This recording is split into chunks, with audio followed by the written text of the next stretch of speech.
Hello बच्चों, नमस्कार। मेरा नाम तेजपाल क्लासेज में आपका स्वागत है। आज की क्लास में हम सीखेंगे बोर्ड मास,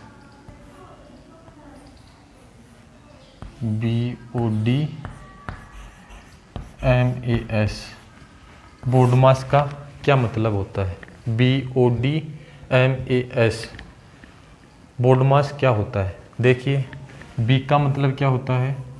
बी का मतलब होता है ब्रैकेट्स, कोष्टक।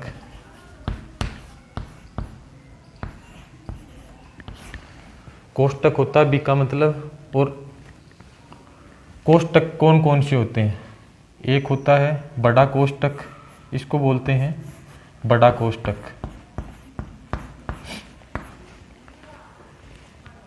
ये होता है मझला कोष्टक।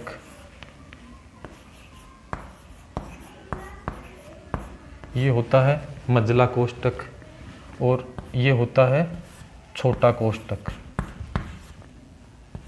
छोटा कोष्टक, इसको बोलते हैं छोटा कोष्टक। तो इस बोर्ड मास में बी का मतलब होता है कोष्टक। और कोष्टक में क्या होता है? 3 कोष्टक होते हैं, बड़ा कोष्टक, मझला कोष्टक और छोटा कोष्टक। 3 प्रकार के कोष्टक होते हैं। इसके बाद आता है ओ। ओ का मतलब क्या होता है? ऑफ, या हम बोल सकते हैं का।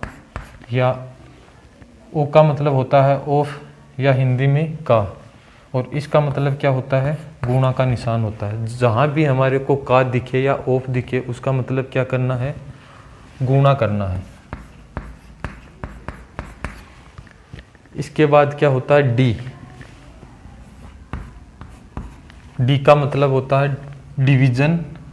डी का मतलब होता है डिवीजन, या बोल सकते हैं भाग। उसके बाद एम का मतलब क्या होता है? डी का मतलब होता है भाग, एम का मतलब होता है गुणा,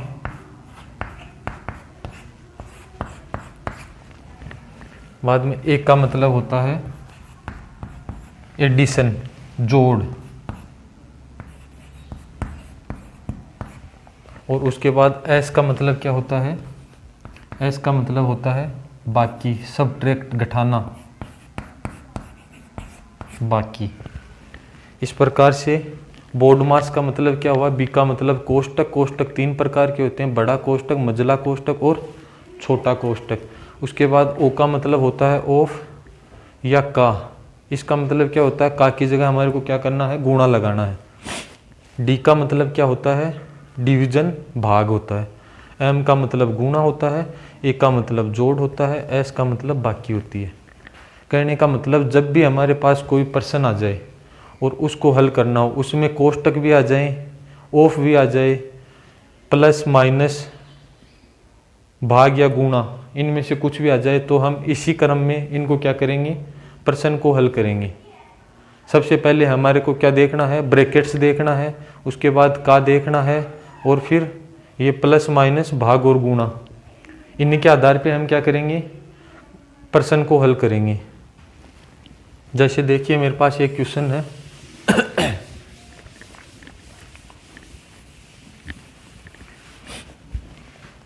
जैसे एक क्वेश्चन है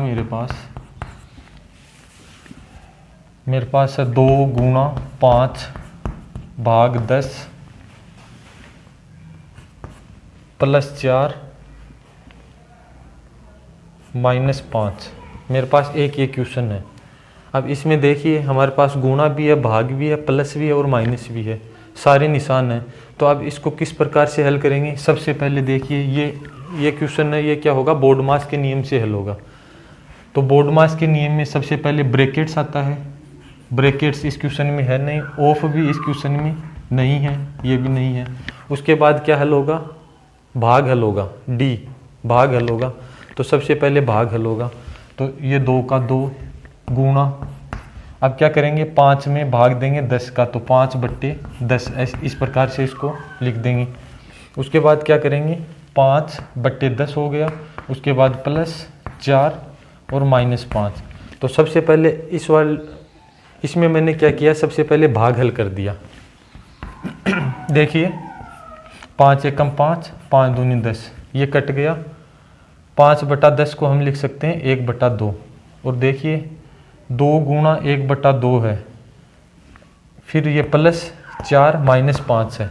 अब इसके बाद हमारे को क्या करना है, भाग हल कर दिया, इसके बाद गुणा हल करना है। तो ये क्या है, 2 गुणा 1/2 है, तो इसको हल करेंगे तो देखिए ये 2 से 2 कट गया। कहने का मतलब 2 गुणा 1/2, इसका मतलब क्या आया मेरे पास, 1 निकल के आया, +4 और -5। इस इतने से को हल करने पे हमारे पास क्या निकल के आया, 1 निकल के आया। फिर आगे +4 है और -5 है, ये कर दिया। अब इसके बाद हम देखिए क्या करेंगे, 1 + 4, तो ये प्लस की संख्या है, 1 + 4 तो ये हो गया 5, और इसमें से क्या किया, -5 किया। सबसे पहले इनको जोड़ दिया, प्लस का 1 और प्लस का 4 जोड़ा, प्लस का 5 हुआ, माइनस का माइनस, और ये माइनस का 5 हो गया। तो 5 में से -5 घटाया, हमारा उत्तर क्या आया, 0 आया। इस प्रकार से ये क्या बोर्ड मास का नियम काम करता है।